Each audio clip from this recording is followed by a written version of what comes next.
This is a Disneyland original little long-playing record, and I am your story reader. I am going to begin now to read the story of The Haunted Mansion. You can read along with me in your book. You will know it is time to turn the page when Tinkerbell rings her little bells like this. Let's begin now. Have you ever been in a haunted mansion? I have, and I'd like to tell you about it. It was an old house, sitting all alone at the end of a dark street. There was a high iron fence around the property with a rusty, squeaky gate. The sidewalk leading to the porch was broken and overgrown with weeds. The wind was blowing the trees, and the branches made strange noises as they brushed against the house. I entered the open front door and was greeted by a ghostly voice.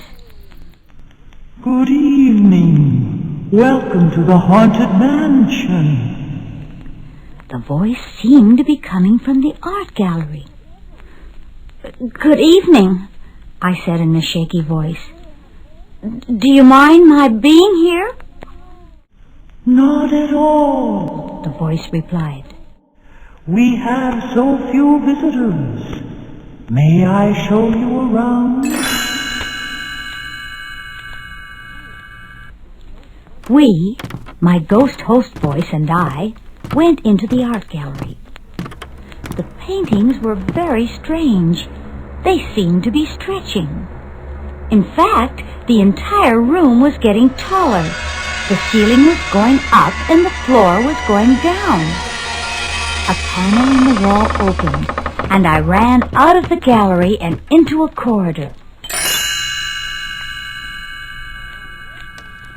Along one side of the corridor were windows.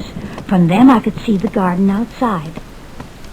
It had begun to rain and thunder. When the lightning flashed, it changed the pictures on the opposite side of the corridor into weird shapes and ghostly creatures. At the far end of the hall, I could see a staircase leading to the second floor. I climbed the steps very slowly, not knowing what I would run into next.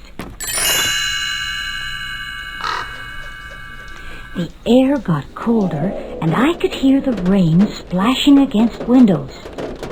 I walked down the hall, and there in the conservatory was a coffin. Don't scream, the ghost host warned. You may wake up one of our guests. Come this way.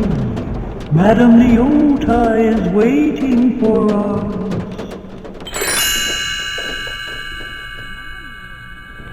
Madame Leota was a spirit. In fact, she was just a head in a crystal ball. She called to objects in the seance room, and they began to float around. There was a table, a lamp, a horn, a bell, and a drum all in the air at the same time. I could hear music from another room and went to investigate. I passed the strangest clock. It was a grandfather type, but it had 13 hours instead of 12.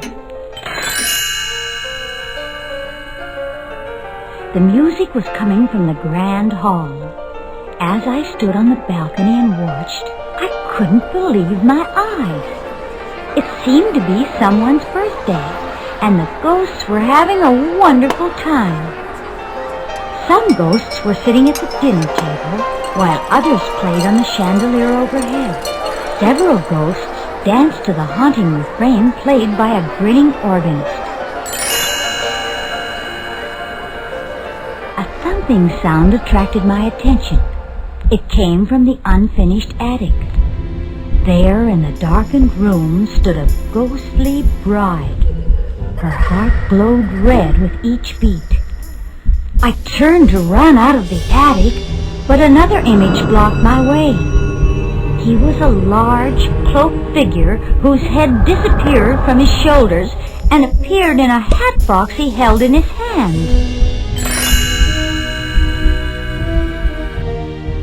I climbed out of a window and onto a balcony, then down a tree, and was greatly relieved to be out of that house.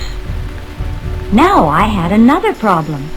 I was out of the house, but in the graveyard. I tried to get help from the caretaker, but he was more frightened than I. He and his dog just stood there shaking.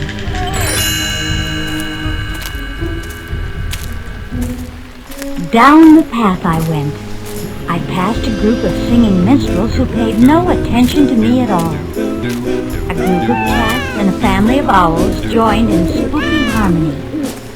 I passed a king and queen teetering on a gravestone, and a hearse stuck in the mud.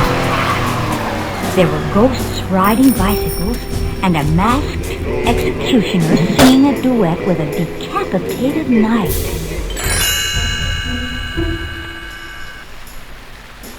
Three hitchhikers stood on the side of the path. Beware, my friend, said the ghost host. They may try to follow you home. I ran the rest of the way down the path, through the crypt, and out the gate. At last, my venture was over. I was frightened, but intrigued. I'd like to visit that house again and unravel its mysteries.